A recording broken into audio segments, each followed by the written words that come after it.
আমাদেরকে কোরবানির মাধ্যমে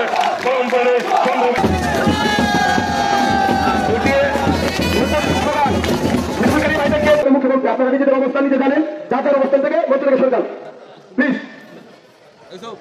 শুধু শুধু মঞ্চ ভিড় করবেন। সবার আগে কি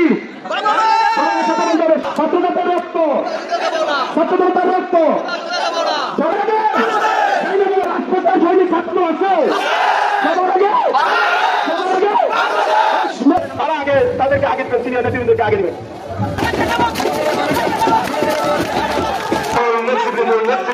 আমাদের মধ্যে সেই প্রেসিডেন্টের সময় আমরা 3 জন বসতে পারি নাই, 2 জন বিএনপির মতাদর্শের লোক একসাথে আমরা